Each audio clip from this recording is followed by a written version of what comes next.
আপনারা দেখছেন কুসুমস ওয়ার্ল্ড। আজকে আমরা একদম নতুন একটা রেসিপি নিয়ে চলে এসেছি। সেটা হচ্ছে গাছ আলু দিয়ে তেলাপিয়া মাছের ঝোল।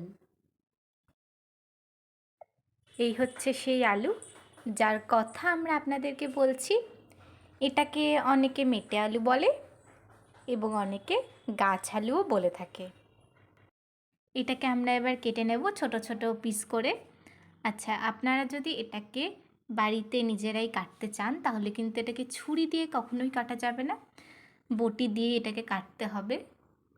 কারণ বটি দিয়ে কাটা হলেই কিন্তু তাড়াতাড়ি হয় আর কাটতেও অনেকটা সুবিধা হয়। এই যে আমরা আলুগুলোকে পুরোটা কেটে নিয়েছি। এটাকে প্রথমে ভালো করে ধুয়ে নিতে হবে। তারপর আলুটাকে ধুয়ে নেওয়া হয়ে গেলে আমরা যতটুকু পরিমাণ আলু নিয়েছি সেক্ষেত্রে আমরা বড় যে কফি কাপগুলো হয় তার 1 কাপ জলটা নিয়েছি। সেখানে নুন হলুদ মাখিয়ে তাকে কিছুক্ষণ ভিজতে রেখে দিতে হবে। এতে যেটা হয়, আলু কিছুক্ষণ এমনি যদি আমরা রেখে দিই সেক্ষেত্রে কিন্তু দাগ পড়ে যাবে। এটা করলে দাগটা পড়বে না। আমরা রান্নার জন্যে একটা টমেটো এরকম লম্বা লম্বা করে কেটে নিয়েছি আর বেশ কয়েকটা লঙ্কা নিয়েছি। আমরা অনেকখানি কাঁচা লঙ্কা নিয়েছি, আপনারা অতটা না নিলেও পারেন, আরও আপনাদের পরিমাণ মতো নেবেন। আর অল্প একটু আদা বাটা লাগবে। কড়াই গরম হয়ে গেলে তার মধ্যে আমরা পরিমাণ মতো সর্ষের তেল দিয়ে দেব। এই রান্নাটা কিন্তু বেশি তেলের নয়, অল্প তেলেই এই রান্নাটা হয়ে যাবে। তেল গরম হয়ে গেলে আমরা ফোড়নের জন্যে অল্প পরিমাণ জিরে আর 2টো তেজপাতা ছিঁড়ে দিয়ে দিয়েছি। ফোড়ন দিয়ে তার মধ্যে আমরা জল ঝরিয়ে রেখে দেওয়া আলুটা দিয়ে দিয়েছি। আলুটা কিছুক্ষণ নেড়েচেড়ে নিয়ে আমরা 2 চামচ নুন আর হলুদ দিয়ে দিয়েছি। আপনারা আপনাদের পরিমাণ মতো দেবেন। এখানে আমরা 2 চামচ করেই দিয়েছি নুন হলুদটা।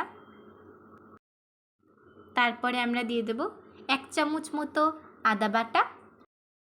আদা বাটা দিয়ে কিছুক্ষণ নেড়ে চেড়ে নিয়ে তারপর আমরা তার মধ্যে চেরা কাঁচা লঙ্কা যে কটা নিয়েছিলাম প্রত্যেকটাই একেবারে দিয়ে দিলাম। তারপরে টমেটো কুচি দিয়ে দিলাম। সব কিছু দিয়ে একবার ভালোভাবে মিশিয়ে নেব সব কিছুকে। তারপর আমরা একটা বাটিতে জিরে গুঁড়ো আর ধনে গুঁড়ো একসঙ্গে নিয়ে একটু জল দিয়ে সেটাকে গুলে রেখে দেব। এতে রান্নার টেস্টটা আরও ভালো হয়। তারপর গুলে রাখা মশলাটা আমরা রান্নার মধ্যে দিয়ে দেব, দিয়ে আরেকবার সব কিছু ভালোভাবে মিশিয়ে নেব। এটা কিন্তু একটু মশলাদার রান্না, ওই জন্যে এখানে আমরা অল্প কাশ্মীরি লঙ্কার গুঁড়ো দিয়েছি।